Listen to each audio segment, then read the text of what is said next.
En estos videos voy a estar compartiendo conocimiento acerca de arreglos de discos de RAID con algunos problemas. Vamos a tener problemas de aplicación, cómo podemos solucionar algunos problemas creados, ya planteados para almacenamiento y vamos a darle solución conforme los tipos de RAID que vayamos viendo y vamos a analizar cuáles van a ser.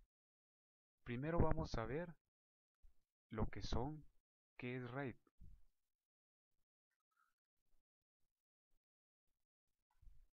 RAID significa Redundant Array of Independent Disks y dice que es un método de combinación de varios discos duros para formar una unidad lógica única en la que se almacenan datos de forma redundante.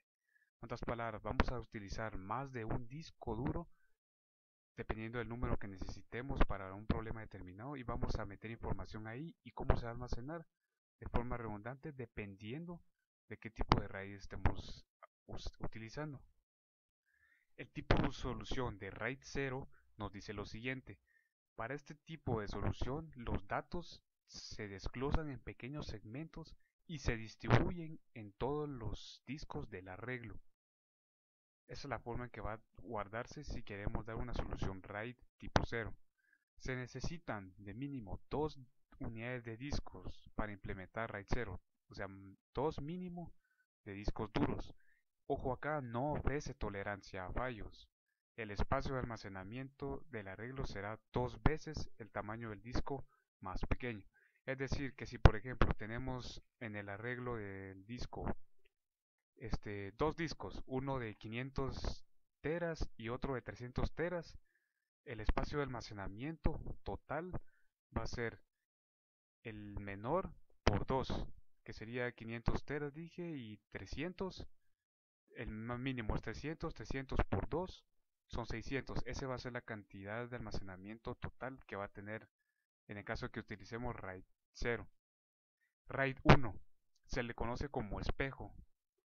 Su mecanismo consiste en guardar toda la información escrita tanto en el disco primario como en el disco secundario. Es una copia para salvaguardar los datos, ¿verdad? Es necesario 2 unidades de disco duro para su implementación, mínimo 2. Ofrece la tolerancia a fallos. Esta es una ventaja, que ofrece tolerancia a fallos. Si uno de los dos discos falla, no se pierde ningún dato, porque el otro tiene la copia, ¿verdad? Obviamente.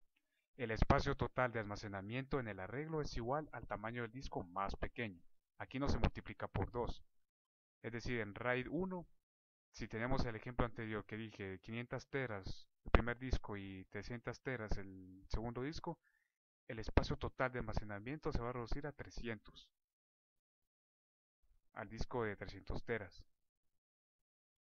Tenemos ahora el otro tipo de solución de RAID que es RAID 5. A este se lo denomina como distribución con paridad. Este tipo de arreglo distribuye toda la información en todo el conjunto de discos, pero aquí es donde está lo interesante. Elabora un bit o un bloque de paridad con el cual se puede reconstruir la información del arreglo en caso de que se pierda en algún disco,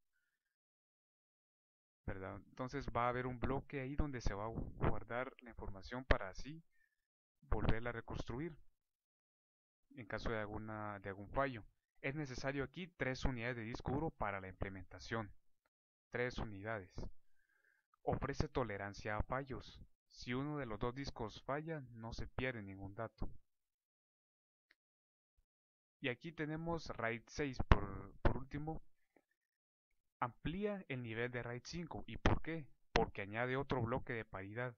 Se necesita de 4 unidades de disco duro para su implementación, para implementarse.